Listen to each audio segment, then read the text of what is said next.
हवा का मौसम बता रहा है कि वो जुल्फ अपनी लहरा रहे हैं। हवा का मौसम बता रहा है वो जुल्फ अपनी लहरा रहे हैं। सवारी तैबा से चल पड़ी है, हुजूर तशरीफ ला रहे हैं। नारे तकबीर, नारे रिसालत। हजरत अल्लामा शाह मुफ्ती सलमान अजहरी शाह साहब क़िबला, नारे तकबीर। वो आएंगे, आते होंगे, अभी आएंगे। वो आएंगे, आते होंगे, अभी आएंगे। यही सोच के हमने महफिल को सजा रखा है। मेरे अजीजों, बात तो हकीकत है, वरना रात के 1 बजे इस मैदान का जोश दिन के 12 बजे की तरह नहीं होता। मैं अक्सर कहा करता हूँ, सुन्नियों के जलसों को देखकर नेता लोगों को ये समझ में आ जाना चाहिए कि हर मजमा 100-200 रुपए के लिए नहीं जमा होता है। हमारे मजमे वो हैं जहाँ 100-200 के लिए नहीं, अपनी गर्दन हुजूर की बारगाह में पेश करने आते हैं। हम तो अपनी जिंदगियों के नजराने लेकर बारगाह मुस्तफ़ा में आते हैं। वरना मुझे बताओ, यहाँ बैठा हुआ कौन सी पार्टी का नेता है जो तुम्हें बुलाया? यहाँ कोई नेता नहीं है मेरे अजीजों। और एक बात मुझे ये बताना भी है कि हकीकत में मैंने पहली मर्तबा इस तरह का देखा है कि एक जलसा पहले कैंसिल होकर दूसरे जलसे की यह हालत होती है। कल ही हमारा आना तय था, पोस्टर भी लगे थे, सब तारीखें तय थी, यहाँ उलमा भी बैठे हुए हैं। इससे पता ये चलता है, अगरचे कल संडे था, वो तो मेरी आंखों की शदीद तकलीफ की वजह से एयरपोर्ट से फ्लाइट मिस हो गई, और वैसे शौक से मैं काला चश्मा लगा कर नहीं बैठा हूँ। मगर ये बात समझ में आती है कि कल हमारे किसी साहब ने कहा यहाँ से कि संडे था और पब्लिक थी, मजमा था। हम आज यहाँ आकर के बताते हैं कि सुन्नियों के यहाँ कोई संडे नहीं होता। हर वो रात जो मेरे मुस्तफ़ा के नाम है वो हमारी ईद की रात है। नबी करीम सल्लल्लाहु तआला अलैहि वसल्लम की नामूस और मोहब्बत से मुंसलिक हो तो वो रात हमारे लिए ईद की रात है। और लोग ये अभी भी ये पूछने में लगे रह गए दलील, अभी भी ये बातें पूछने में लगे रह गए दलील के शबे मीलाद का सबूत कहाँ है। बल्कि हम तो ये कहते हैं जिस रात नबी का तज़किरा हो जाए वो हमारे लिए ईद की रात है। और ये बात भी बता दूं कि ये कहाँ से साबित है, ये हम सुन्नियों की किस्मत से साबित है। अजीज़ान गिरामी वक़ार, कुछ पैगामात तो मैं आपको दे जाऊंगा। आप रात के इतने वक्त तक यहाँ पर इंतज़ार कर रहे हैं, बहुत सारे खड़े हैं, बहुत सारे दबे हैं, जिस हालत में भी हैं। लेकिन इतना मैं ज़रूर चाहूँगा कि जाने से पहले यहाँ अगर कोई 80 साल का बूढ़ा भी हो तो 25 साल का बन करके ज़रूर जाए, इसलिए कि मोहम्मद के ग़ुलामों में बुढ़ापा आ नहीं सकता। अलैहिस्सलातु वस्सलाम, मेरे आका सल्लल्लाहु तआला अलैहि वसल्लम की ग़ुलामी जिसके गले में है वो कभी अपनी ताकत की तरफ नहीं देखता, वो गुंबद खजरा की तरफ देखता है। इसीलिए मेरे अजीज़ों, जवानी तुम्हारे अंदर हमा वक्त रहे, लेकिन चीख पुकार करने के लिए नहीं, अपने ईमान पर इस्तिकामत के साथ खड़े रहने के लिए। तुम्हारी जवानी हो अपने दीन पर कायम रहने के लिए और अपने नबी की अज़मत का झंडा बुलंद करने के लिए। फिर देखना वो वक्त आएगा, वो वक्त आएगा जो खौफ और हिरास का माहौल तुम्हारे दरमियान में है वो कीड़े मकोड़ों के अंदर चला जाएगा। और वैसे भी आज ही की बात है, आज ही की बात है, कुछ पाखंडियों को दिल्ली की सरजमीन पर प्रदर्शन करते हुए देखा। मेरे अजीजों, ये बार बार की बात है, कुछ लोग आए वहाँ प्रदर्शन करते हुए, उन्होंने ये ऐलान किया कि मेवात में, नूह में जो फसादात हुए, मुसलमानों ने ऐसा किया वैसा किया।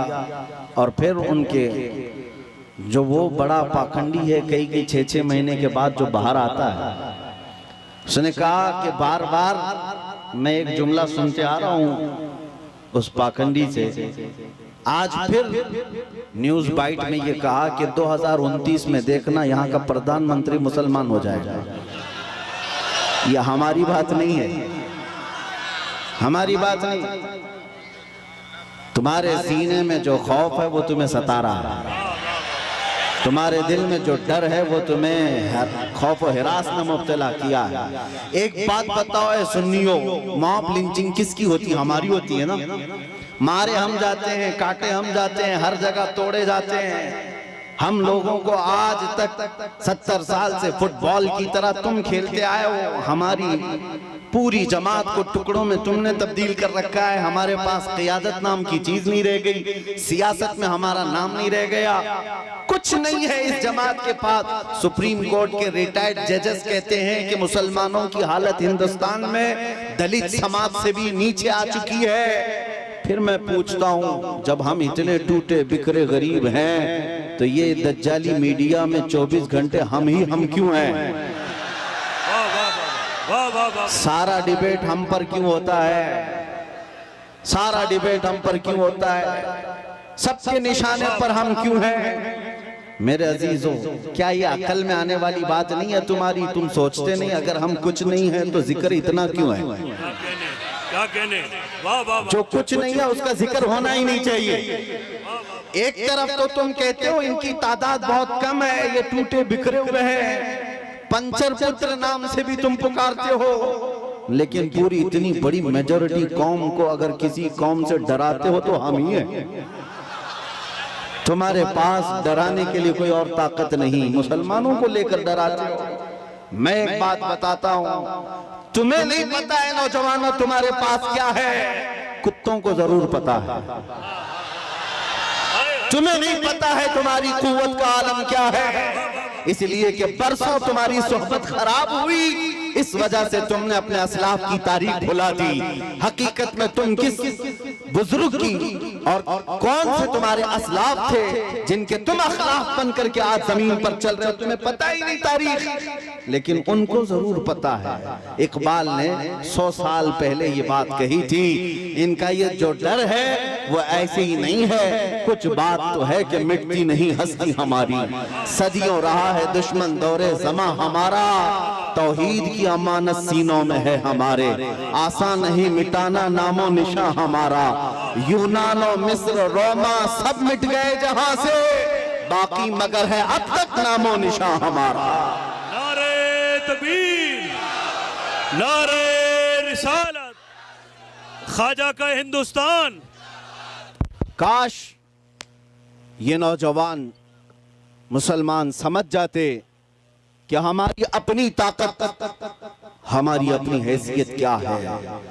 तुम्हारा एक ही तारुफ में बताता हूं, अपना किसी से इंट्रोडक्शन कराना तो इस बात से कराना जो इकबाल ने कहा था, आबरूए मां जना में मुस्तफास्त।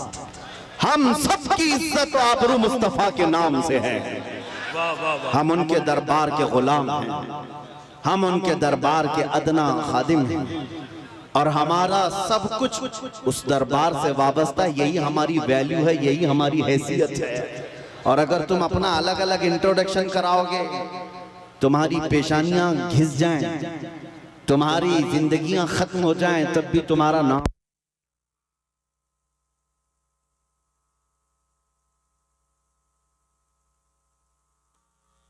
सुभान अल्लाह। अपने मुताल्लिक खुद के नाम से अगर कोई कहता है मैं अपनी जिंदगी में मेरे बाप से, मेरे चाचा से, मेरे दादा से, फलां से इतना बड़ा बन गया, वो बहुत जल्दी खत्म हो जाता है। लेकिन जो हुजूर पाक के कदमों से इज्जत पाता है वो सुबह क़यामत तक रोशन रहता है। आबरू माज़ना में मुस्तफ़ा, हम सबकी इज्जत आबरू मुस्तफ़ा के नाम से है। और जिस दिन तुम इस अजीम मकसद के लिए सीरियस हो गए, हसास हो गए, दूसरे मसलों को छोड़ दो, लेकिन मेरे नबी की इज्जत का मसला अहम है, उस दिन याद रखना मौला करीम भी तुम्हारी इज्जत को नीचे आने नहीं देगा। तुम उसके हबीब की इज्जत के लिए फिक्रमंद हो, और मौला करीम तुम्हारी इज्जत को बुलंद करेगा। हमने देखा है 100 साल बीत गए, आज भी हमारे मजमों में आला हजरत का नाम क्यों लिया जाता है? वाह वाह वाह वाह। हाँ, उनका नाम क्यों पुकारा जाता है? हर जगह इश्क मोहब्बत, आला हजरत, आला हजरत। क्यों? हम में से किसी ने देखा है उन्हें? हमारे बाप ने भी नहीं देखा होगा। जमाना बीत गया लेकिन नाम रोशन है, इसलिए कि आला हजरत ने जिंदगी भर अपने बाप के, अपने दादे के, अपने खानदान के कसीदे नहीं पढ़े, बल्कि जब भी उन्होंने जुबान खोली है तो कहा है सरवर कहूं कि मालिक व मौला कहूं तुझे, बाग़े खलील का गुले ज़ैबा कहूं तुझे, तेरे तो वस्फ़ तनाही से हैं बरी, हैरान हूँ मेरे शाह मैं क्या क्या कहूं तुझे, लेकिन रज़ा ने खत्म सुखन इस पे कर दिया, खालिक का बंदा खल्क का आका कहूं तुझे। जिस आला हज़रत ने मुस्तफ़ा करीम के गुन गाए और उनके नगमात गाए, रब ताला ने उनका नाम भी जिंदा रखा है और कलाम भी जिंदा रखा है। एक नुक्ता मैं बार बार बताऊंगा, हम सब की इज्जत व आबरू मेरे नबी से वाबस्ता है। सुभान अल्लाह, सुभान अल्लाह। दुनिया में घूम फिर करके आ जाना, देख करके आ जाना, और जो दोपहर में हरा झंडा, शाम में नीला झंडा और रात में लाल झंडा लेकर जो घूमते हैं पार्टियों वाले, इनको भी देख लेना। 40-40 साल जूतियां उठा करके खिदमत करने वाले जब बूढ़े हो गए तो साइड में लगा दिए गए। हमने देखा है, आपको भी पता होगा, बाद में तो न्यूज के पेपर के किसी कोने में भी उनका नाम नहीं। 40 साल 45 साल किसी पार्टी के लिए वक्त कर दिया, बुढ़ापा आया तो साइड लगा दिया गया। अब नई दुनिया है, नए नौजवान है, ये दुनिया यही है, शहद दिखा है जहर पिला है। लेकिन मेरे अजीजों एक बात याद रखो, नबी करीम सल्लल्लाहु तआला अलैहि वसल्लम की गुलामी में जो जितना बूढ़ा होता है उसकी इज्जत उतनी बढ़ती चली जाती है। यहाँ बूढ़ों को साइड नहीं लगाया जाता। उलमा कराम से पूछना, उलमा में जो सबसे ज्यादा उम्र वाले आलिम होते हैं, मजमे में उनकी सबसे ज्यादा इज्जत भी हुआ करती है। इसीलिए शुरू ही में मैंने कहा, मोहम्मद के गुलामों में बुढ़ापा नहीं आ सकता। रसूल करीम सल्लल्लाहु अलैहि वसल्लम की मैं तुम्हें बार बार ये बताऊंगा, जो तुम चकाचौंध को देख करके कभी गुमराह हो जाते हो, उनके पीछे भाग जाते हो। बॉलीवुड को देखा, हॉलीवुड को देखा और समझने लग गए यही स्टार हैं। पूछ लेना कल परसों के स्टार कौन थे, आज के कौन हैं। यहाँ रोज बदलते रह गए, लेकिन यहाँ हमने देखा है 800 साल से अजमेर का स्टार आज भी स्टार है। आज भी वो बादशाह है, हर एक के दिल पर राज ख्वाजा का है। ये हुजूर पाक सल्लल्लाहु अलैहि वसल्लम के निस्बत से आई हुई गुलामी पुरानी नहीं होती। अभी मुहर्रम गुजरा, गली गली कूचे कूचे में उस हुसैन आजम का तज़किरा किया कि नहीं किया? शहीद करबला को याद किया कि नहीं किया? जबकि तारीख में ये भी पता है उनके घराने के 72, उनके रफ़क़ा सबको 72 लोगों को शहीद कर दिया गया, टुकड़ों में बदल दिया गया।